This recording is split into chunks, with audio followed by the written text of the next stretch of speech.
Hi, എല്ലാവർക്കും നമസ്കാരം. നമ്മുടെ പുതിയൊരു വ്ളോഗിലേക്ക് എല്ലാവർക്കും സ്വാഗതം. എല്ലാവരും സുഖമായിട്ടിരിക്കുമല്ലേ? ഞങ്ങളുടെ സുഖമായിട്ടും സന്തോഷമായിട്ട് ഇരിക്കുന്നു. ഇന്ന് സൺഡേ എടുത്തിട്ടുള്ള വ്ളോഗാണ്. അപ്പോൾ രാവിലെ തന്നെ ഞങ്ങളൊന്നൊരു ക്ഷേത്രത്തിൽ പോകുന്നുണ്ട്. ഞാനിതിന് മുന്നേയും ഈ ക്ഷേത്രം കാണിച്ചിട്ടുണ്ട് കേട്ടോ. ഞാൻ ഒരുപാട് തവണ ഈ ക്ഷേത്രത്തിനെ കുറിച്ച് പറഞ്ഞിട്ടുള്ളതാണ്. നമ്മുടെ ഇവിടെ ചെന്നൈയിലെ ആവടി എന്ന് പറയുന്ന സ്ഥലത്ത്, മൊറൈ എന്ന് പറയുന്ന സ്ഥലത്തുള്ള വീരപുരം മുരുകക്ഷേത്രത്തിലാണ് പോകുന്നത് കേട്ടോ. അപ്പം ഞങ്ങൾ എവറി ട്യൂസ്ഡേ രാവിലെ പോകാറുണ്ട്. ആമിയെ സ്കൂളിൽ വിട്ടതിന് ശേഷമാണ് ഞാനും ഹസ്ബൻഡും കൂടി പോകുന്നത്. അപ്പം അവളെ ഇതുവരെയും കൊണ്ടുപോയിട്ടില്ല കേട്ടോ. അപ്പോൾ അതുകൊണ്ട് അവളെയും കൊണ്ട് പോകാമെന്ന് കരുതി. അപ്പോൾ സൺഡേ പറ്റുള്ളൂ. സാധാരണ നമ്മൾ ട്യൂസ്ഡേ ആണല്ലോ പോകുന്നത്. അപ്പോൾ ട്യൂസ്ഡേ അവൾക്ക് സ്കൂളുള്ള ദിവസങ്ങളിൽ പറ്റാത്ത കാരണം കൊണ്ട് ഒന്ന് സൺഡേ കൊണ്ടുവന്ന് അവളെ കാണിക്കാമെന്ന് വിചാരിച്ചിട്ട് അങ്ങനെ വന്നതാണ്. അപ്പോൾ നമ്മൾ സ്ഥിരമായിട്ട് ഇവിടെ വന്നിട്ട് പൂക്കളൊക്കെ മേടിക്കുന്ന ഷോപ്പാണ്. അപ്പോൾ നല്ല രസമുള്ളൊരു കോവിലാണ് കേട്ടോ. ഇവിടെ ഇതിൻ്റെ പരിസരമൊക്കെ കാണാനായിട്ട് ശരിക്കും ഒരു നാട്ടിൻ പ്രദേശം പോലെ തന്നെ ഇരിക്കും. ഒരുപാട് നല്ല സ്പേസൊക്കെയുള്ള നല്ല കാമായിട്ടുള്ള ബഹളങ്ങളൊന്നും ഇല്ലാത്തൊരു ക്ഷേത്രമാണ്. ഞങ്ങളാണെങ്കിൽ ഇവിടെ വന്ന് ക്ഷേത്രത്തിലേക്ക് പൂവ് മേടിച്ച് കൊടുത്തപ്പോൾ അവിടുത്തെ കടയിലെ ചേച്ചി എനിക്ക് കുറച്ച് പൂവ് ഫ്രീ ആയിട്ട് തന്നതാണ്. എനിക്കും ആമിക്കും തലയിൽ വെക്കാൻ വേണ്ടിയിട്ട്. പിന്നെ ഞാൻ തൊഴുതൊക്കെ കഴിഞ്ഞതിന് ശേഷമാണ് വീഡിയോ എടുത്ത് തുടങ്ങിയത്. അപ്പോൾ എനിക്ക് ശരിക്കും പറഞ്ഞാൽ ക്ഷേത്രങ്ങളിലൊക്കെ പോയി കഴിയുമ്പോൾ ഇങ്ങനെ വീഡിയോ എടുക്കാനേ തോന്നാറില്ല. പിന്നീടാണ് ഇറങ്ങിയതിന് ശേഷം പെട്ടെന്ന് ഓർക്കുമ്പോഴാണ് നിങ്ങൾക്ക് വേണ്ടിയിട്ട് കാണിച്ചു തരാൻ വേണ്ടി ഞാൻ പെട്ടെന്ന് വീഡിയോ എടുക്കാറുള്ളത് കേട്ടോ. അല്ലാതെ എനിക്ക് സമാധാനത്തോടു കൂടി പോയി തൊഴുന്നതാണ് ആഗ്രഹം. അതാണ് എനിക്ക് ഇഷ്ടവും. അപ്പോൾ അതുകൊണ്ട് തന്നെ 1-2 ക്ലിപ്പിങ്സ് എടുത്തിട്ടാണ് വന്നത്. അപ്പോൾ എന്തായാലും നമ്മൾ തിരികെ എത്തിയപ്പോൾ ഏകദേശം ഒരു 10 മണിയായി അവിടെ നിന്ന് ഇറങ്ങിയപ്പോൾ തന്നെ. അപ്പോൾ എന്തായാലും വരുന്ന വഴിയിൽ അവിടെ A2B റെസ്റ്റോറൻ്റ് ഉണ്ട്, അടയാർ ആനന്ദഭവൻ. അപ്പോൾ അവിടെ കയറിയിട്ട് ബ്രേക്ക്ഫാസ്റ്റ് കഴിക്കാമെന്ന് കരുതിയിട്ട് അങ്ങനെ ഇടിയപ്പവും തേങ്ങാപ്പാലും ആണ് ഓർഡർ ചെയ്തിട്ടുണ്ടായിരുന്നത്. അപ്പോൾ ഇന്ന് എന്തോ ഇവിടുത്തെ ഭക്ഷണം തീരെ ഞങ്ങൾക്ക് ഇഷ്ടപ്പെട്ടില്ല കേട്ടോ. ഞങ്ങൾ റീസെൻ്റായിട്ട് 2-3 തവണ ഇവിടെ നിന്ന് കഴിച്ചപ്പോഴും ഒട്ടും അങ്ങോട്ട് ഞങ്ങൾക്ക് ഇഷ്ടപ്പെട്ടില്ല. എന്താ സംഭവം എന്ന് അറിയത്തില്ല കേട്ടോ. സാധാരണ A2Bയിലെ ഭക്ഷണമൊക്കെ നല്ലതാണ്, പക്ഷേ ഇപ്പോൾ റീസെൻ്റായിട്ട് കഴിക്കുന്നത് അത്ര വലിയ ടേസ്റ്റ് തോന്നുന്നില്ല. പിന്നെ എന്തായാലും വരുന്ന വഴിയിൽ തന്നെ മാർക്കറ്റിൽ കയറി പച്ചക്കറികളൊക്കെ മേടിച്ചുകൊണ്ടാണ് വന്നത്. ഞങ്ങൾ സൺഡേയിലാണ് സാധാരണ ഈ വീക്കെൻഡിലാണ് കേട്ടോ ഈ സാധനങ്ങളൊക്കെ എടുക്കാറുള്ളത്. അപ്പോൾ അങ്ങനെ സാധനങ്ങളൊക്കെ എടുത്തുകൊണ്ട് വന്നിട്ടുണ്ട്. വരുന്ന വഴിക്ക് തന്നെ മാർക്കറ്റിൽ കയറിയപ്പോൾ മീനും കൂടി മേടിച്ചിട്ടാണ് വന്നത്. ചൂര മീനാണ് നമുക്ക് കിട്ടിയത്. അപ്പോൾ ഏകദേശം ഒരു 12 മണിക്ക് ശേഷമാണ് ഞാൻ എൻ്റെ വീട്ടിലെ പണികളൊക്കെ സ്റ്റാർട്ട് ചെയ്തിട്ടുള്ളൂ. അപ്പോൾ എന്തായാലും സൺഡേ ആയതുകൊണ്ട് കുറേ നാളായി ഞങ്ങൾ നോൺ വെജ് മേടിച്ചിട്ട്. ഈ കർക്കിടക മാസം തുടങ്ങിയതിന് ശേഷം ഞങ്ങൾ നോൺ വെജ് കഴിക്കുന്നില്ല എന്ന് തീരുമാനിച്ചതാണ്. പക്ഷേ ഇടയിൽ ഒരു ദിവസം ഞങ്ങൾ ചിക്കൻ ബിരിയാണി കഴിച്ചായിരുന്നു കേട്ടോ. അപ്പോൾ പിന്നെ അത് കഴിഞ്ഞിട്ട് ഇപ്പോഴാണ് ഫിഷ് കഴിക്കുന്നത്. അപ്പോൾ ഞങ്ങൾക്ക് അങ്ങനെ നോൺ വെജ് കഴിക്കാനേ തോന്നുന്നില്ല. വെജ് കഴിക്കാനാണ് കൂടുതൽ ഇഷ്ടം. അല്ലെങ്കിൽ ഞങ്ങൾ വീക്കെൻഡിൽ മാത്രമാണ് മീൻ മേടിക്കുള്ളായിരുന്നു കേട്ടോ. കുറേ നാൾക്ക് ശേഷം മീൻ അങ്ങനെ മേടിച്ചിട്ടുണ്ട്. അപ്പോൾ എന്തേലും ഞാൻ ഈ മീനൊക്കെ എന്നൊന്ന് കറി വയ്ക്കും. പിന്നെ തലേ ദിവസം വെച്ചിട്ടുള്ള കുറച്ച് ബീട്രൂട്ട് തോരൻ ഇരിപ്പുണ്ട്, അതൊക്കെ ഒന്ന് ചൂടാക്കി എടുത്താൽ മതി. പിന്നെ ഞാനെപ്പോഴും മീൻ കഴുകി കഴിഞ്ഞാൽ സിങ്കിനകത്തിട്ടാണല്ലോ നമ്മൾ ക്ലീൻ ചെയ്യുന്നത്. ഓൾറെഡി നമ്മൾ കട്ട് ചെയ്ത് മേടിച്ചിട്ടുള്ള മീനാണ്, എന്നാലും വീട്ടിൽ കൊണ്ടുവന്ന് നല്ലോണം കഴുകി എടുക്കും. അപ്പോൾ ഈ ചൂര മീനൊക്കെ ആകുമ്പോൾ നല്ല സ്മെല്ലാണ്. അപ്പോൾ അതുകൊണ്ട് തന്നെ നല്ല പോലെ ഞാനൊന്ന് വിമ്മിൻ്റെ ഫ്ലോർ ജെല്ലുണ്ടല്ലോ അത് ഇട്ടിട്ട് ഫ്ലോർ ക്ലീനർ അത് വെച്ചിട്ട് ഞാൻ ഒന്ന് കഴുകിയാണ് കേട്ടോ. നല്ല സ്മെല്ലാണ്, നല്ല ലെമണിൻ്റെ സ്മെല്ലാണ്. അപ്പോൾ അത് വെച്ച് സിങ്ക് കഴുകിയപ്പോഴേക്കും തീരെ ഒട്ടും സ്മെല്ലില്ല. ഞാൻ സാധാരണ കുറച്ച് ലെമൺ ഇങ്ങനെ വെച്ചൊന്ന് സ്പ്രെഡ് ചെയ്തെടുക്കുകയാണ് ചെയ്യുന്നത്. ഇന്നിപ്പോൾ ഞാൻ ഈ ഒരു ജെല്ലാണ് യൂസ് ചെയ്തത്. അപ്പോൾ എന്തായാലും ഇന്നത്തെ ടോപ്പിക്കിലേക്ക് നമുക്ക് പോകാം. അതിനിടയിൽ തന്നെ ഞാൻ ഈ ഫിഷൊക്കെ കറി വയ്ക്കുന്നതൊക്കെ നിങ്ങൾ കണ്ടോളൂ. എപ്പോഴും ഒരുപാട് വീഡിയോയിലൊക്കെ ഷെയർ ചെയ്തിട്ടുള്ളതാണ് കേട്ടോ. അതുകൊണ്ടാണ് ഞാൻ ഇന്നിപ്പോൾ റെസിപ്പിയൊന്നും ഷെയർ ചെയ്യാത്തത്. അപ്പോൾ ഇന്നത്തെ നമ്മുടെ ടോപ്പിക് എന്ന് പറയുന്നത് വീട്ടമ്മമാർക്ക് പലപ്പോഴും ഫീൽ ചെയ്തിട്ടുള്ളൊരു കാര്യമാണ് അല്ലേ. ചുറ്റും എല്ലാവരും ഉണ്ടെങ്കിലും നമുക്കൊരു ഒറ്റപ്പെടൽ ഫീൽ ചെയ്യും അല്ലേ. എനിക്ക് ഒത്തിരി തവണ അങ്ങനെ ഫീൽ ചെയ്തിട്ടുണ്ട്. ഒരുപാട് ആൾക്കാർ നമുക്ക് ചുറ്റും ഉണ്ടെങ്കിലും ഉള്ളിൻ്റെ ഉള്ളിൽ എന്തോ ഒരു ഒറ്റപ്പെടൽ പോലെ. അത് ചിലപ്പോൾ നമുക്ക് റീസൺ പോലും അറിയത്തില്ലായിരിക്കാം, ചിലപ്പോൾ നമുക്ക് തന്നെ അതിൻ്റെ റീസൺ അറിയാമായിരിക്കാം. എല്ലാവരും ഉണ്ടായിട്ടും നമുക്ക് ആരുമില്ലല്ലോ എന്നുള്ളൊരു തോന്നൽ വരും അല്ലേ. അപ്പോൾ ഇങ്ങനെ ഒരു തോന്നലില്ലാത്ത വീട്ടമ്മമാർ ഇല്ല എന്നാണ് എനിക്ക് തോന്നുന്നത്. അപ്പോൾ അങ്ങനെ ഒരിക്കലെങ്കിലും നിങ്ങൾക്ക് തോന്നിയിട്ടുണ്ടോ ഇല്ലയോ എന്നൊന്ന് കമൻറ്റ് ചെയ്തേക്കണം, മറക്കരുത്. അപ്പോൾ അങ്ങനെയുള്ള വീട്ടമ്മമാർ ഇപ്പോഴും ആ പ്രശ്നം നേരിടുകയാണെങ്കിൽ അത് മറികടക്കാനായിട്ട് സഹായിക്കുന്ന 7 കാര്യങ്ങളെക്കുറിച്ചാണ് ഇന്നത്തെ വീഡിയോയിൽ പറയാൻ പോകുന്നത്. വളരെ സെൻസിറ്റീവായിട്ടുള്ളൊരു ടോപ്പിക്കാണിത്. അപ്പോൾ എന്തായാലും നിങ്ങൾക്കിത് യൂസ്ഫുൾ ആവുമെന്നാണ് ഞാൻ വിശ്വസിക്കുന്നത്. അപ്പം ആദ്യമേ തന്നെ നമ്മൾ ആ ഒരു ഫീലിംഗ് അംഗീകരിക്കുക എന്നുള്ളതാണ് കേട്ടോ. അപ്പോൾ നമുക്കിപ്പോൾ എന്താണ് ഇങ്ങനെ തോന്നുന്നത് എന്ന് പറഞ്ഞിട്ട് സ്വയം കുറ്റപ്പെടുത്തേണ്ട കാര്യമില്ല. വീട്ടുജോലികൾ, കുടുംബത്തിൻ്റെ ഉത്തരവാദിത്തങ്ങൾ, ഒരേപോലത്തെ റുട്ടീന്, സ്വന്തം കാര്യങ്ങൾക്ക് സമയം കിട്ടാത്തത് എന്നിവയൊക്കെ ചിലപ്പോൾ നമുക്ക് മനസ്സിനൊരു ശൂന്യത ഉണ്ടാക്കിയേക്കാം. അപ്പോൾ അതുകൊണ്ട് തന്നെ ഇങ്ങനെ ഒരു തോന്നൽ വരുമ്പോൾ നമ്മളത് ആദ്യം അംഗീകരിക്കുകയാണ് വേണ്ടത്. ഒറ്റപ്പെടൽ തോന്നുന്നത് ഒരിക്കലും നമ്മൾ വീക്കാണ് എന്നതിൻ്റെ ലക്ഷണമല്ല എന്നും കൂടി മനസ്സിലാക്കുക. അപ്പോൾ നമ്മൾ നമ്മളോട് തന്നെ സ്വയം പറയുക, എനിക്കിപ്പോൾ ഒറ്റപ്പെട്ടതായിട്ട് തോന്നുന്നുണ്ട്, അത് എന്നെ സംബന്ധിച്ചിടത്തോളം അത് ഓക്കെ ആണ്, ഈ ഫീലിംഗ് എന്നെ ഡിഫൈൻ ചെയ്യുന്നില്ല എന്നുള്ളത് നമ്മൾ സ്വയം സംസാരിക്കുകയാണ് വേണ്ടത്. ഇതിൽ ഞാൻ പറയുന്ന എല്ലാ കാര്യങ്ങളും ഞാൻ ഫോളോ ചെയ്യുന്ന കാര്യങ്ങളും കൂടിയാണ്. പിന്നെ സെക്കൻഡ് കാര്യം എന്ന് പറയുന്നത്, രണ്ടാമത്തെ കാര്യം എന്ന് പറയുന്നത്, ഒരാളോടെങ്കിലും നമ്മൾ സംസാരിക്കുക. അതിനാണ് പറയുന്നത് നമുക്ക് ഏറ്റവും നല്ലൊരു സുഹൃത്ത്, നമുക്ക് നല്ലൊരു ബെസ്റ്റ് ഫ്രണ്ട് ഉണ്ടായിരിക്കണം എന്ന് പറയുമല്ലേ. അപ്പോൾ ഒറ്റപ്പെടുമ്പോൾ പലരും ചെയ്യുന്നത് എല്ലാവരിൽ നിന്നും അകന്നു മാറി നിന്നിട്ട് ആരോടും ഒരു കമ്മ്യൂണിക്കേഷൻ ഇല്ലാതെ നിൽക്കുമല്ലേ. അപ്പോൾ അങ്ങനെ ചെയ്യാതിരിക്കുക. പകരം നിങ്ങൾക്ക് വിശ്വാസമുള്ള ഒരാളിനെ ഒന്ന് ഫോൺ കോൾ ചെയ്ത് കുറച്ച് നേരം സംസാരിച്ചിരിക്കുക. അത് ചിലപ്പോൾ നിങ്ങളുടെ ബെസ്റ്റ് ഫ്രണ്ട് ആയിരിക്കാം, ചിലപ്പോൾ നിങ്ങളുടെ സിസ്റ്റർ ആയിരിക്കാം, ചിലപ്പോൾ അമ്മയായിരിക്കാം, റിലേറ്റീവ്സ് ആയിരിക്കാം, ആരായാലും മതി.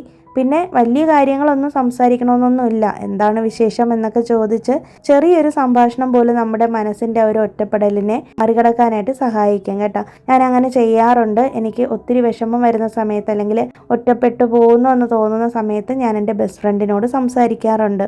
പക്ഷേ നമ്മളെ കൂടുതൽ നെഗറ്റീവ് ആക്കുന്ന ആളുകളോട് സംസാരിക്കാനും പാടില്ല.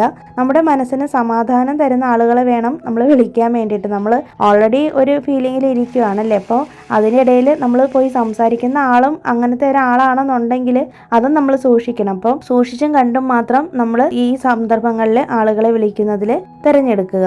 അതുപോലെ തന്നെ വീട്ടിൽ നിന്നും പുറത്തേക്കൊന്ന് ഇറങ്ങുക കേട്ടോ. നമ്മളെപ്പോഴും വീടിനുള്ളിൽ തന്നെ ഇരുന്ന് അതേ കാര്യം തന്നെ ചിന്തിച്ചുകൊണ്ടിരുന്ന് ഓവർ തിങ്കിങ് ചെയ്ത് നമുക്ക് ഭയങ്കരമായിട്ടൊരു ഫ്രസ്ട്രേഷൻ അനുഭവപ്പെടും. പിന്നെ വലിയ വലിയ പൊട്ടിത്തെറികളിലൊക്കെ ചെന്ന് അവസാനിക്കും അല്ലേ. അപ്പം എൻ്റെ ഹസ്ബൻഡ് ഇവിടെ സ്ഥിരമായിട്ട് ചെയ്യുന്നൊരു കാര്യമാണ്, വീക്കെൻഡിൽ ഞങ്ങളെ കൊണ്ട് പുറത്തു പോകും. അപ്പോൾ ഞാൻ പോകണ്ടെന്ന് പറഞ്ഞാൽ പോലും പുള്ളി പറയുന്നത് ഇത്രയും ദിവസം വീടിനകത്ത് തന്നെ ഇരുന്ന് എക്സോസ്റ്റഡ് ആയിട്ട് ഇരിക്കുമല്ലേ, അപ്പം ചെറിയൊരു ബ്രേക്ക് വേണമല്ലോ. ശരിക്കും പറഞ്ഞു കഴിഞ്ഞാൽ വീക്കെൻഡിലുള്ളൊരു ഔട്ടിംഗ് എന്ന് പറയുന്നത് ഞങ്ങളെ സംബന്ധിച്ചിടത്തോളം നെക്സ്റ്റ് വീക്കിലേക്കുള്ളൊരു എനർജി ബൂസ്റ്ററും കൂടിയാണ്. ഞാനത് ഒരുപാട് വ്ളോഗിൽ പറഞ്ഞിട്ടുള്ള കാര്യമാണ്. അപ്പോൾ നമുക്ക് ഇത്തരം സന്ദർഭങ്ങളിൽ മൈൻഡ് ഔട്ട് ആവുന്ന സമയത്ത് അല്ലെങ്കിൽ ലോൺലിനെസ് ഫീൽ ചെയ്യുന്ന സമയത്ത് നമ്മൾ എന്ത് ചെയ്യുക, ഒന്ന് പുറത്തിറങ്ങുക. നമ്മുടെ വീടിനുള്ളിൽ തന്നെ നമ്മളെപ്പോലുള്ള ന്യൂക്ലിയർ ഫാമിലിയിലുള്ള ഹസ്ബൻഡും വൈഫും കുഞ്ഞും മാത്രമായിട്ടുള്ളൊരു ഫാമിലിയിൽ നമ്മൾ പരസ്പരം അങ്ങോട്ടും ഇങ്ങോട്ടും നമ്മുടെ മുഖങ്ങൾ മാത്രം കണ്ടുകൊണ്ടിരിക്കാതെ പുറത്തോട്ടൊക്കെ ഒന്ന് ഇറങ്ങി ഒന്ന് രണ്ട് ആൾക്കാരെയൊക്കെ കാണുമ്പോൾ നമുക്ക് മനസ്സിന് റിലാക്സേഷൻ തോന്നും അല്ലേ. ഞങ്ങൾക്ക് ട്രാവൽ ചെയ്യാനായിട്ട് ഭയങ്കര ഇഷ്ടമാണ് കേട്ടോ. അതുകൊണ്ടാണ് ഞങ്ങൾ മാക്സിമം വീക്കെൻഡ്സിൽ പുറത്ത് പോകാനായിട്ട് ശ്രമിക്കുന്നത്. ഇപ്പം നിങ്ങൾക്ക് അതിനൊന്നും പറ്റുന്നില്ല, ഭർത്താവ് ഇപ്പോൾ പുറത്താണ്, വിദേശത്താണ്, നിങ്ങൾക്ക് അങ്ങനെ പോകാൻ പറ്റുന്നില്ല എന്നുണ്ടെങ്കിൽ നിങ്ങൾ താമസിക്കുന്ന സ്ഥലത്ത് മുറ്റം കാണുമല്ലോ, അല്ലെങ്കിൽ ടെറസിൻ്റെ മേൽപോർഷൻ കാണുമല്ലോ. അപ്പോൾ അവിടെയൊക്കെ പോയി ഒന്ന് കുറച്ച് നേരം നിൽക്കുക. ഒരു ടീയോ കോഫിയോ ഒക്കെ എടുത്തുകൊണ്ട് പോയി കുറച്ച് നേരം അവിടെ നിൽക്കുക. ചെറിയൊരു വാക്കിന് പോവുക. അടുത്ത് ഏതെങ്കിലും ക്ഷേത്രങ്ങളുണ്ടെങ്കിൽ അല്ലെങ്കിൽ ആരാധനാലയങ്ങളുണ്ടെങ്കിൽ അങ്ങോട്ടേക്കൊന്ന് പോവുക. പിന്നെ ഗ്രോസറി ഷോപ്പിംഗ് ചെയ്യാൻ പോകാം. ഈവനിങ് അല്ലെങ്കിൽ മോർണിംഗ് സൺലൈറ്റ് കിട്ടുന്ന സ്ഥലത്ത് കുറച്ച് നേരം പോയി ഇരിക്കുക. ഇങ്ങനെ ചെറിയൊരു ചേഞ്ച് പോലും നമുക്ക് ഈ സമയത്ത് മനസ്സിന് റിഫ്രഷ്മെന്റ് തരുന്നൊരു കാര്യമാണ്. അപ്പോൾ നമ്മൾ വീടിനുള്ളിൽ തന്നെ അങ്ങനെ ഇരിക്കാതെ പുറത്തേക്കും കൂടി ഒന്ന് ഇറങ്ങാനായിട്ട് ശ്രമിക്കുക കേട്ടോ. പിന്നെ അടുത്തത്, എനിക്ക് വേണ്ടി ഒരു ചെറിയ റുട്ടീൻ ഉണ്ടാക്കുക എന്നുള്ളതാണ്. അതായത് നമുക്ക് വേണ്ടിയിട്ട്, നമ്മൾ വീട്ടമ്മമാർക്ക് വേണ്ടിയിട്ട് ഒരു ചെറിയൊരു റുട്ടീൻ എപ്പോഴും നമ്മൾ തയ്യാറാക്കണം. വീട്ടമ്മമാരുടെ ഏറ്റവും വലിയൊരു പ്രശ്നം തന്നെ എല്ലാവരുടെയും റുട്ടീൻ അറിയാം, പക്ഷേ സ്വന്തം റുട്ടീൻ പലപ്പോഴും ഇല്ലല്ലേ. എല്ലാവർക്കും രാവിലെ ബ്രേക്ക്ഫാസ്റ്റും ലഞ്ചും സ്കൂളിലും ഓഫീസിലും ഒക്കെ പോകാൻ എല്ലാവർക്കും എല്ലാം റെഡിയാക്കി കൊടുക്കും. പക്ഷേ എനിക്ക് വേണ്ടി അല്ലെങ്കിൽ നിങ്ങൾക്ക് വേണ്ടിയിട്ട് 20 മിനിറ്റ് നിങ്ങൾ മാറ്റി വയ്ക്കുന്നുണ്ടോ? അത് എപ്പോഴാണ് നിങ്ങൾ ചെയ്ത് തുടങ്ങുന്നത്, അപ്പോഴാണ് നിങ്ങളുടെ ലൈഫ് ചേഞ്ച് ആവുന്നത്. അത് ഇൻറ്റൻഷനലായിട്ട് തന്നെ മാറ്റി വെക്കുക. അല്ലാതെ മറ്റാരും വന്ന് നമ്മളോട് പറയില്ല നിനക്ക് വേണ്ടിയിട്ട് കുറച്ച് സമയം മാറ്റി വെച്ചോളാനായിട്ട്. ഇതിന് വേണ്ടിയിട്ട് ഒരു 20 മിനിറ്റ്സ് മതി. ഡെയിലിയാണ് ഒരു 20 മിനിറ്റ് നിങ്ങൾക്ക് വേണ്ടി മാറ്റി വയ്ക്കാം. 20 മിനിറ്റ്സിന് 4 ആയിട്ട് തരംതിരിക്കാം. 5 മിനിറ്റ് സ്കിൻ കെയറിന് എടുക്കാം, 5 മിനിറ്റ് ടീ അല്ലെങ്കിൽ കോഫി കുടിക്കാനായിട്ട് എടുക്കാം, 5 മിനിറ്റ് പ്രെയർ അല്ലെങ്കിൽ മെഡിറ്റേഷൻ എടുക്കാം, 5 മിനിറ്റ്സ് മ്യൂസിക് അല്ലെങ്കിൽ റീഡിങ്ങിന് എടുക്കാം. വലിയ സെൽഫ് കെയറും കാര്യങ്ങളും ഒന്നും ആവശ്യമില്ല. ദിവസവും നമ്മളൊന്ന് ശ്രദ്ധിക്കുന്നുണ്ട് എന്നൊരു ഫീലിംഗ് ആണ് വേണ്ടത്. അപ്പോൾ അതിന് വേണ്ടിയിട്ട് നമ്മൾ ഒരു 5 മിനിറ്റ് ഡെയിലി ഇതുപോലെ ഞാൻ പറഞ്ഞ 4 കാര്യങ്ങൾക്ക് വേണ്ടി 5 മിനിറ്റ് ചിലവഴിച്ചാൽ തന്നെ 20 മിനിറ്റ്സ് നിങ്ങൾക്ക് വേണ്ടിയിട്ട് കിട്ടുന്നുണ്ട്. പതിയെ അത് കൂട്ടി 1 അവറോ 2 അവറോ ഒക്കെ നിങ്ങൾക്ക് വേണ്ടിയിട്ട് മാറ്റാനായിട്ട് പറ്റും. അതുപോലെ തന്നെ പുതിയൊരു ഹോബി അല്ലെങ്കിൽ സ്കില്ല് പഠിക്കുക എന്നുള്ളതാണ്. ഞാനിപ്പോൾ റീസെൻ്റായിട്ട് സെൻഡ് ആർട്ടും അതുപോലെ ഡൂഡിൽ ആർട്ടും മണ്ഡല ആർട്ടും ഇതൊക്കെ ഞാൻ യൂട്യൂബിൽ നോക്കി പഠിച്ചുകൊണ്ടിരിക്കുകയാണ്. അപ്പോൾ എനിക്കിപ്പോൾ ഒരു ചെറിയൊരു ബ്രേക്ക് എടുക്കണമെന്ന് തോന്നിയ സമയത്ത് പുതിയൊരു ഹോബിയിലോട്ടേക്ക് ഞാനൊന്ന് എൻഗേജ്ഡ് ആയതാണ്. അപ്പോൾ എന്ന് പറഞ്ഞതുപോലെ ഞാനിപ്പോൾ ഇത് പഠിച്ചു എന്ന് കരുതിയിട്ട് എല്ലാവരും അത് പഠിക്കണമെന്നല്ല ഞാൻ പറയുന്നത്.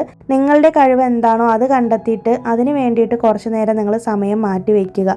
ഒറ്റപ്പെടൽ കുറയ്ക്കാനുള്ള ഏറ്റവും നല്ല മാർഗങ്ങളിലൊന്നാണ് സ്വന്തമായിട്ട് ഒരു ഇൻട്രസ്റ്റ് ഉണ്ടാക്കിയെടുക്കുക എന്നുള്ളത്.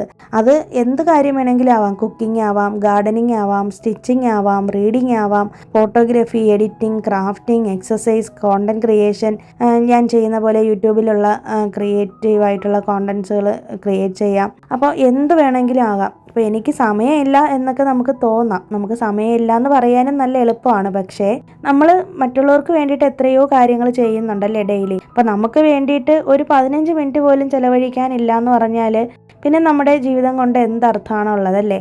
ഒരു ഹോബി എന്ന് പറയുന്നത് നമ്മളെ മറ്റുള്ളവരുടെ ജീവിതത്തിൽ നിന്ന് മാത്രം സന്തോഷം തേടുന്ന അവസ്ഥയിൽ നിന്ന് മാറ്റി സ്വന്തമായി സന്തോഷം കണ്ടെത്തുന്ന ഒരാളാക്കി മാറ്റുകയും ചെയ്യും. അത്രയ്ക്കും ഇമ്പാക്റ്റ് ഉണ്ട് ഒരു ഹോബിക്ക്. ഇപ്പം തന്നെ ഞാൻ റീസെൻ്റായിട്ട് ഈ ആർട്ടുകളൊക്കെ ചെയ്യാൻ തുടങ്ങിയതിന് ശേഷം പെർഫെക്ഷൻ ഇല്ല, പക്ഷേ ഞാനത് ഫോളോ ചെയ്യുന്നത് കൊണ്ട് എൻ്റെ മൈൻഡ് എത്രമാത്രം റിലാക്സ്ഡ് ആണെന്ന് എനിക്ക് മാത്രമേ അറിയാൻ പറ്റുന്നുള്ളൂ. അപ്പോൾ എന്ന് പറഞ്ഞ പോലെ നിങ്ങളുടെ എന്തെങ്കിലും ഒരു ഹോബീസ് നിങ്ങൾ കണ്ടുപിടിച്ച് അതിലേക്ക് എൻഗേജ്ഡ് ആവാനായിട്ട് ശ്രമിക്കുക കേട്ടോ. അടുത്ത പോയിന്റ് എന്ന് പറയുന്നത് 6ാമത്തെ പോയിന്റാണ്, സോഷ്യൽ മീഡിയ കമ്പാരിസൺ കുറയ്ക്കുക എന്നുള്ളതാണ്. വളരെ ഇമ്പോർട്ടൻ്റ് ആയിട്ടുള്ള ഒരു പോയിന്റാണ്. ഞാൻ എപ്പോഴും പറയുന്ന കാര്യമാണ്. ഒരിക്കലും നിങ്ങളുടെ ലൈഫ് നിങ്ങൾ സോഷ്യൽ മീഡിയയുടെ മുന്നിൽ കൊണ്ടുപോയിട്ട് കമ്പയർ ചെയ്യാനേ പാടില്ല. ഇപ്പോൾ ഇൻസ്റ്റാഗ്രാം, യൂട്യൂബ്, ഫേസ്ബുക്ക് തുടങ്ങിയ പ്ലാറ്റ്ഫോമുകൾ തുറക്കുമ്പോൾ മറ്റുള്ളവരുടെ പെർഫെക്റ്റ് ആയിട്ടുള്ള ഹോം അല്ലെങ്കിൽ മറ്റുള്ളവരുടെ പെർഫെക്റ്റ് ആയിട്ടുള്ള വീട്, perfect family, travel, celebration, life style എല്ലാം കാണാം അല്ലേ. അപ്പോൾ ഇതൊക്കെ കണ്ടു കഴിയുമ്പോൾ നമുക്ക് തന്നെ സ്വയം തോന്നും, അയ്യോ എൻ്റെ ലൈഫ് എന്ത് ബോറിംഗ് ആണ്, എനിക്കിതൊന്നും ഇല്ലല്ലോ എന്ന് നമുക്ക് തോന്നും. പക്ഷെ നമ്മൾ കാണുന്നത് അവരുടെ സെലക്റ്റഡ് ആയിട്ടുള്ള മൊമെൻറ്റ്സ് മാത്രമാണ്. അതുകൊണ്ട് നമ്മൾ ഒരിക്കലും ഒറ്റപ്പെടുന്ന സമയത്ത്, നമുക്ക് ഒറ്റപ്പെട്ടു എന്നുള്ള തോന്നൽ വരുന്ന സമയത്ത് ഒരു കാരണവശാലും സോഷ്യൽ മീഡിയയെ ആശ്രയിക്കരുത്. ഇന്നിപ്പം ഞാനുൾപ്പെടെ എല്ലാവരും എന്തെങ്കിലും ഒരു വിഷമം വന്നാൽ ആദ്യം പോയി നോക്കുന്നത് മൊബൈൽ ഫോണിലോട്ടായിരിക്കും അല്ലേ. ശരിക്കും പറഞ്ഞു കഴിഞ്ഞാൽ സോഷ്യൽ മീഡിയ ഓപ്പൺ ചെയ്ത് കഴിയുമ്പോൾ നമ്മൾ എന്താണോ കാണാൻ ആഗ്രഹിക്കാത്തത് അല്ലെങ്കിൽ നമ്മൾ എന്തിനാണോ വിഷമിച്ചിരിക്കുന്നത് അതേ കാര്യം തന്നെ ആയിരിക്കുള്ളൂ ഇങ്ങനെ പോപ്പപ്പ് ചെയ്ത് വരുന്നത്. നമ്മളത് കൂടുതൽ വിഷമത്തിലേക്ക് കൊണ്ടുപോവുകയേ ചെയ്യുള്ളൂ. അപ്പം അതുകൊണ്ട് തന്നെ ഈ സമയത്ത് നമ്മൾ സോഷ്യൽ മീഡിയ സ്ക്രോളിംഗ് നിർത്തുക. പകരം നമ്മുടെ ഫോൺ മാറ്റി വെച്ചിട്ട് ആ സമയത്ത് ഒരു വാക്കിന് പോവുകയോ നല്ലൊരു മ്യൂസിക് കേൾക്കുകയോ ഒരു ചെറിയൊരു ഫിലിം കാണുകയോ വീട്ടിൽ എന്തെങ്കിലും ഒരു ടാസ്ക് ചെയ്യുകയോ എന്തെങ്കിലുമൊക്കെ ക്ലീനിങ് ഒക്കെ ചെയ്യുകയോ എന്തെങ്കിലുമൊക്കെ കാര്യങ്ങളിൽ നിങ്ങൾ എൻഗേജ്ഡ് ആവുക. ഒരു കാരണവശാലും ആ സമയത്ത് ഫോൺ എടുത്ത് ഉപയോഗിക്കാനായിട്ട് പാടില്ല. ഒന്നും ഇല്ലെങ്കിലും വീട്ടിലുള്ള ആരോടെങ്കിലും മക്കളോടോ ഒക്കെ ഒന്ന് കുറച്ച് നേരം സംസാരിക്കുകയോ കളിക്കുകയൊക്കെ ചെയ്യുക. ഹസ്ബൻഡിനോടൊക്കെ ഒന്ന് സംസാരിച്ചിട്ട് ഇരിക്കാനായിട്ട് ശ്രമിക്കുക കേട്ടോ. പിന്നെ വളരെ ഇമ്പോർട്ടൻറ്റും അതുപോലെ തന്നെ അവസാനത്തേതുമായിട്ടുള്ള പോയിന്റാണ്, 7ാമത്തെ പോയിന്റാണ്, സ്വന്തം ജീവിതത്തിന് ഒരു പർപ്പസ് ഉണ്ടാക്കുക എന്നുള്ളത്. വീട്ടമ്മമാരെ സംബന്ധിച്ചിടത്തോളം വീട്ടിൽ തന്നെ വീട്ടിലെ കാര്യങ്ങളെല്ലാം ചെയ്ത് ജീവിതകാലം മുഴുവനും മറ്റുള്ളവർക്ക് വേണ്ടി ജീവിച്ച് മരിക്കുന്ന സ്ത്രീകളാണ് ഭൂരിപക്ഷവും. ഇന്നിപ്പോൾ സോഷ്യൽ മീഡിയയുടെ ഈ ഒരു കാലം വന്നതോടുകൂടി ഒത്തിരി പേരിൽ ഒത്തിരി ചേഞ്ചസ് വന്നിട്ടുണ്ട്. ഈവൻ നമ്മുടെ ചാനലിൽ പോലും 1-2 പേരെങ്കിലും പറയാറുണ്ട് അവരുടെ ലൈഫ് ഒത്തിരിയൊക്കെ മാറി എന്നുള്ളത്. കഴിഞ്ഞ ദിവസം ഒരു ചേച്ചി കമൻറ്റ് ഇട്ടിട്ടുണ്ടായിരുന്നു, ഒത്തിരി സന്തോഷം, ഒരുപാട് സ്നേഹം, എൻ്റെ വീഡിയോ കണ്ടതിന് ശേഷം ലൈഫിലൊരു ചേഞ്ച് വന്നു എന്നറിഞ്ഞപ്പോൾ. അപ്പോൾ അതുകൊണ്ട് തന്നെ നമ്മുടെ ജീവിതത്തിൽ എന്തെങ്കിലും ഒരു പർപ്പസ് ഉണ്ടാക്കിയെടുക്കുക എന്നുള്ളതാണ്. വീട്ടമ്മ എന്ന റോള് വളരെ വാല്യുബിൾ ആണ്. പക്ഷേ ഞാനൊരു വീട്ടമ്മ മാത്രമാണ് എന്ന ചിന്ത വരാൻ പാടില്ല. നിങ്ങൾക്ക് നിങ്ങളുടെ സ്വന്തം ഡ്രീംസ് ഉണ്ടാകാം. നമ്മളിപ്പോൾ എല്ലാവരും ഹ്യൂമൻ ബീയിങ്സ് ആണല്ലേ. അപ്പോൾ എല്ലാ മനുഷ്യർക്കും അവരുടേതായ സ്വപ്നങ്ങളുണ്ടാവും അല്ലേ. ഇതുവരെ നിങ്ങൾക്കൊരു സ്വപ്നങ്ങളും ഇല്ലെങ്കിൽ ഇനിയെങ്കിലും നിങ്ങളൊരു സ്വപ്നം കാണുക. നിങ്ങൾക്ക് എന്താവണമെന്ന് നിങ്ങൾ തീരുമാനിക്കുക. അതിന് വേണ്ടിയിട്ട് നിങ്ങൾ കുറച്ച് സമയം മാറ്റി വെച്ചിട്ട് ഉറപ്പായിട്ടും അതിന് വേണ്ടിയിട്ട് പ്രയത്നിക്കുക. ഒരു ചെറിയ യൂട്യൂബ് ചാനൽ തുടങ്ങാം, പുതിയ സ്കില്ല് പഠിക്കാം, ഫിറ്റ്നസ് ശ്രദ്ധിക്കാം. ആരോഗ്യമൊക്കെ ശ്രദ്ധിക്കാതെ വീട്ടിലെ കാര്യങ്ങൾ ഓർത്ത് ടെൻഷൻ അടിച്ച് നടക്കുന്ന ഒത്തിരി വീട്ടമ്മമാർ നമുക്ക് ചുറ്റുമുണ്ട്. അപ്പോൾ അതൊക്കെ ഒന്ന് ശ്രദ്ധിക്കുക. ഇനിയെങ്കിലും നിങ്ങളുടെ ആരോഗ്യം ഒന്ന് ശ്രദ്ധിക്കുക. വായന തുടങ്ങാം. ഒരുപാട് നല്ല നല്ല ബുക്സുകൾ വില കുറഞ്ഞിപ്പോൾ ഓൺലൈനിൽ കിട്ടുന്നുണ്ട്, അതൊക്കെ മേടിച്ച് വായിക്കാം. ചെറിയ എന്തെങ്കിലും ഒരു ബിസിനസ് ഐഡിയ എക്സ്പ്ലോർ ചെയ്യാം. നമ്മളറിയാതെ ഒരുപാട് ഹിഡൻ ടാലൻസ് ഉണ്ട് കേട്ടോ. നമ്മൾ അറിയാത്തത് കൊണ്ടാണ് അപ്പോൾ അതൊക്കെ ഒന്ന് കണ്ടുപിടിച്ചൊന്ന് പൊടി തട്ടിയെടുത്ത് നമ്മൾ സ്കൂളിൽ പഠിച്ചിരുന്ന കാലത്ത് നമുക്ക് എന്തായിരുന്നു ഇഷ്ടം, നമ്മുടെ ഹോബീസ് എന്തൊക്കെയായിരുന്നു, അതൊക്കെ ഒന്ന് പൊടി തട്ടിയെടുത്ത് അതിന് വേണ്ടിയിട്ട് കുറച്ച് സമയം മാറ്റി വയ്ക്കുക. ഫാമിലി നിങ്ങളുടെ ജീവിതത്തിൻ്റെ ഒരു ഭാഗമാണ്, പക്ഷേ നിങ്ങളുടെ മുഴുവൻ ഐഡൻറ്റിറ്റി അതല്ലാന്നും കൂടി മനസ്സിലാക്കുക. അതാണ് നമ്മൾ മനസ്സിലാക്കേണ്ട ഒരു കാര്യം. പിന്നെ എനിക്ക് പറയാനുള്ളൊരു കൺക്ലൂഷൻ എന്നുള്ള രീതിയിൽ ഞാൻ പറയുന്നൊരു കാര്യമാണ്, ചില ദിവസങ്ങളിൽ നിങ്ങൾക്ക് ഒറ്റപ്പെട്ടതായിട്ട് തോന്നിയേക്കാം. അത് സ്വാഭാവികമാണ്. എല്ലാവരും ചുറ്റുമുണ്ടായിട്ടും ആരും നമ്മളെ മനസ്സിലാക്കുന്നില്ലെന്നും തോന്നും. പക്ഷേ ആ ഒരു ഫീലിംഗ് കൊണ്ട് നിങ്ങൾ നിങ്ങളുടെ ജീവിതത്തിൻ്റെ വില തീരുമാനിക്കരുത്. ഞാൻ ഒരിക്കൽ ഈ ഇടയ്ക്ക് കേട്ടൊരു വചനമാണ്, അതായത് രാത്രിയാവുമ്പോൾ നല്ല ഇരുട്ടും അല്ലേ, നല്ല ഡാർക്ക്നെസ് ആയിരിക്കും അല്ലേ, ആ ഡാർക്ക്നെസ്സിനൊടുവിൽ നമ്മൾ കാത്തിരിക്കുന്നത് പിറ്റേ ദിവസത്തെ സൂര്യോദയമാണല്ലേ. അപ്പോൾ ഇരുണ്ട ആ ഒരു ഇരുൾച്ചയ്ക്ക് ശേഷം നമ്മൾ കാണാൻ കാത്തിരിക്കുന്നത് ഒരു ലൈറ്റാണ് എന്ന് പറഞ്ഞതുപോലെ ജീവിതത്തിൽ പ്രതീക്ഷകൾ എപ്പോഴും വയ്ക്കുക. ഇന്നും നമ്മുടെ ജീവിതത്തിൽ എന്തൊക്കെ വിഷമങ്ങളുണ്ടെങ്കിലും എന്തൊക്കെ ഡാർക്കായിട്ടുള്ള കാര്യങ്ങളുണ്ടെങ്കിലും നാളെ അതൊക്കെ ശുഭമായിട്ടുള്ള ഒരു ദിവസത്തിൻ്റെ തുടക്കമാണെന്ന് മാത്രം ചിന്തിച്ച് മുന്നോട്ട് പോവുക. നിങ്ങളെ നിങ്ങൾ തന്നെ സ്നേഹിക്കാൻ തുടങ്ങുക. മറ്റുള്ളവർ വന്ന് നമ്മളെ സ്നേഹിക്കും, അല്ലെങ്കിൽ എല്ലാവരും എന്നെ സ്നേഹിച്ചിട്ട് ഞാൻ എല്ലാം ചെയ്യാമെന്ന് പറഞ്ഞിരുന്നാൽ ജീവിതകാലം മുഴുവനും നമ്മൾ വീടിനുള്ളിൽ അങ്ങനെ ഇരിക്കേണ്ടി വരും. അപ്പോൾ അതുകൊണ്ട് തന്നെ ദിവസത്തിൽ കുറച്ച് സമയം നിങ്ങൾക്ക് വേണ്ടിയിട്ട് മാറ്റി വയ്ക്കൂ. നിങ്ങൾക്ക് സന്തോഷം തരുന്ന ചെറിയ കാര്യങ്ങൾ ചെയ്യൂ. ഒരു ചെറിയ ഹോബി ഉണ്ടാക്കൂ. നിങ്ങളുടെ ഡ്രീംസ് വീണ്ടും വീണ്ടും ഓർത്തെടുത്ത് അതിന് വേണ്ടിയിട്ട് പ്രയത്നിക്കൂ. നമ്മളെ സന്തോഷിപ്പിക്കാൻ മറ്റൊരാൾ വരുന്നത് വരെ ഒരിക്കലും കാത്തിരിക്കേണ്ടതില്ലല്ലേ. നമ്മുടെ സന്തോഷത്തിൻ്റെ ചെറിയൊരു ഭാഗം നമുക്ക് തന്നെ സൃഷ്ടിക്കാവുന്നതേ ഉള്ളൂ. അപ്പോൾ നിങ്ങൾ ഒരു വീട്ടമ്മ എന്നത് നിങ്ങളുടെ ഐഡൻറ്റിറ്റിയുടെ ഒരു ഭാഗം മാത്രമാണ്. അതിനപ്പുറം നിങ്ങളുടേതായൊരു ഡ്രീംസ് ഉണ്ടെന്നും കഴിവുകളുണ്ടെന്നും ഒരു ലോകമുണ്ടെന്നും നിങ്ങൾ മനസ്സിലാക്കുക. അത് വീണ്ടും കണ്ടെത്താനുള്ള സമയമാണ് എന്നും കൂടി മനസ്സിലാക്കുക.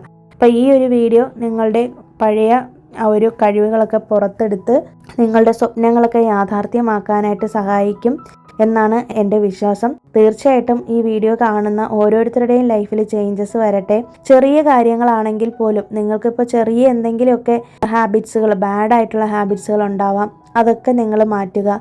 ഇപ്പോൾ ഒരു എക്സാമ്പിൾ പറയുകയാണെങ്കിൽ നമ്മൾ എക്സസൈസ് ഒന്നും ചെയ്യാതിരിക്കുകയാണ്, അല്ലെങ്കിൽ നമ്മൾ നമ്മുടെ ഹെൽത്ത് നോക്കാതിരിക്കുകയാണ്. ഇങ്ങനെയുള്ള ചെറിയ ചെറിയ ബാഡ് ഹാബിറ്റ്സ് കാണും അല്ലേ, അല്ലെങ്കിൽ ടീ അഡിക്ഷൻ ഒരുപാടുള്ളവരായിരിക്കാം.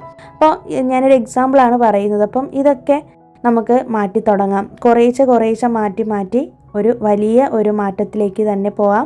ഈ 2026 എന്ന വർഷം അവസാനിക്കുന്നതിന് മുന്നേ നമ്മളെ ഒരു പുതിയ വ്യക്തിയായിട്ട് നമുക്ക് തന്നെ മാറ്റിയെടുക്കാനായിട്ട് എല്ലാവർക്കും പരിശ്രമിക്കാം അല്ലേ. അപ്പോൾ ഈ ഒരു വീഡിയോയിലൂടെ എനിക്കിന്ന് പറയാനുള്ളത് ഈ ഒരു കാര്യമാണ്. ഇത്രയൊക്കെ സംസാരിക്കുന്നതിനിടയിൽ നമ്മുടെ കപ്പയും മീൻകറിയും എല്ലാം റെഡിയായിട്ടുണ്ട്.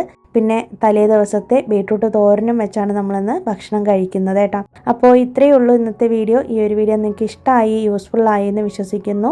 വീഡിയോ ഇഷ്ടമായാലൊന്ന് ലൈക്ക് ചെയ്യാനും ഷെയർ ചെയ്യാനും കമൻറ്റ് ചെയ്യാനും, ആദ്യമായിട്ട് കാണുന്ന കൂട്ടുകാരുണ്ടെങ്കിൽ വീഡിയോസൊക്കെ ഇഷ്ടമാവുന്നുണ്ടെങ്കിൽ മാത്രം ഒന്ന് സബ്സ്ക്രൈബ് ചെയ്ത് വെച്ചേക്കൂ.